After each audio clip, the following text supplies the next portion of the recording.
चलो हम लोग जो है बालक आज फिर जो है तुमको नया कुछ सिखाते हैं, समझ गया। नया में क्या सिखाएंगे? अभाज्य संख्या के बारे में पूरा डिटेल समझाएंगे। क्या कौन संख्या के बारे में? चलो अब सिखाते हैं, ध्यान से देखो।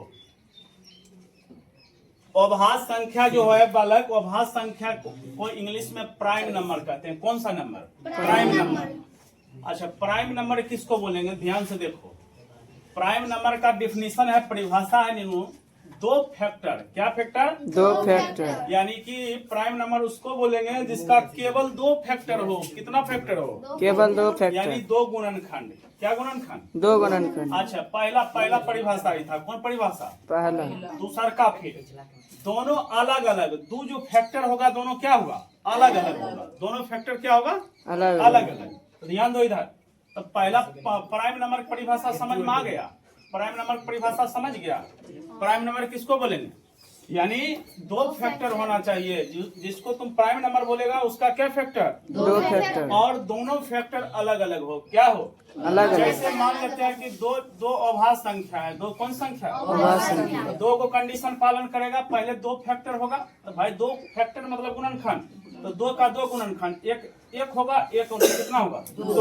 तो दोनों गुणनखंड, दो गुणनखंड है, दोनों क्या है? अलग अलग। चलो पांच का जो है दो फैक्टर, एक है, एक कितना है? 5। और दोनों क्या है? अलग अलग। फिर 13 का दो फैक्टर, एक 5 है, सॉरी एक है, एक कितना है? 13। समझ में आ गया? यानी दो दो फैक्टर हो रहे हैं। यानी कि 2 और 5 7 ये सब कौन संख्या है? अभाज्य संख्या।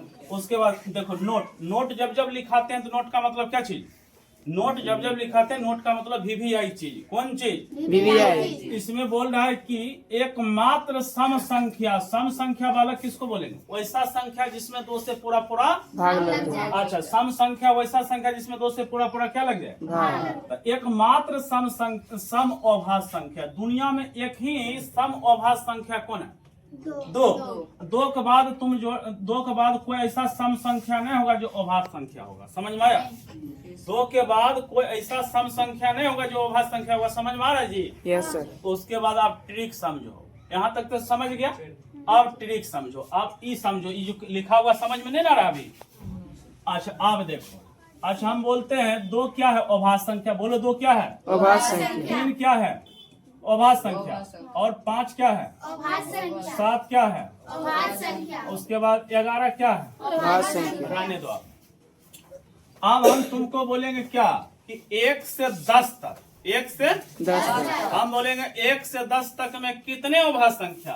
तो तुम देख लो 1 से 10 तक दो, ये सब अभाज्य न है। यस। 10 से इधर है ना, 1 से इधर है ना, तो क्या होगा अभाज्य संख्या? चारों बने। यानी यही ट्रिक है। तुमसे कोई पूछेगा कि 1 से 10 तक में कितने अभाज्य संख्या? तो 4 गो। क्या गो? 4 गो। और जाओ 13 होगा अभाज्य संख्या, और कितना होगा? 14 ना, 17 और 19। तो हो गया कितना? ध्यान दो इधर। अब हम तुमसे बोलते हैं कि 1 से 10 तक में कितना अभाज्य संख्या? 4। 1 से 20 तक में, 1 से 20 तक में कितना अभाज्य संख्या? तो दोनों को दोनों जोड़ देगा। है जी? 8 गुण होगा। अब फिर पूछते हैं 1 से लेके 30 तक में कितना अभाज्य संख्या? इस सब को जोड़ दो। 10 गो नहीं, इसमें 8 आया, इसमें 10 आया। 1 से बोलेंगे नूनू, 1 से लेके कहाँ तक? 40 तक। 1 से लेके 40 तक में कितना अभाज्य संख्या? 2 2 4 4 4 8 4 12। समझ रहा है की बोल रहे हैं? अब हम बोलते हैं 1 से लेके, चलो बालक एक प्रश्न तुमको दिए हैं अभाज्य संख्या से रिलेटेड। कौन संख्या से? अभाज्य संख्या से रिलेटेड एक प्रश्न दिए। इसमें पूछ रहा है कि क्या पूछ रहा है? निम्नलिखित में कौन सबसे छोटी अभाज्य संख्या है? कौन सबसे छोटी अभाज्य संख्या? तो भाई बच्चा कौन मार देता जी? बच्चा क्या दिमाग में हटा लेता भाई? इसमें सबसे छोटा कौन है? इसमें सबसे छोटा? यहाँ क्वेश्चन कुछ और पूछ रहा है। क्या पूछ रहा है पता चल लगा? सबसे छोटी अभाज्य संख्या है। तो बच्चा इस प्रकार से ऑप्शन को देखता है ना, तो बोलता है कि 0 सबसे छोटा है, तो 0 मार देता है। तो 0 होगा जी? 0 ना होगा, क्या 2 होगा? क्या कि अभाज्य संख्या कहाँ से चालू होता है? इसीलिए इसका राइट आंसर वाला कौन होगा? 2। याद रख लो कि 2 सबसे छोटा अभाज्य संख्या। समझ में आया? ठीक।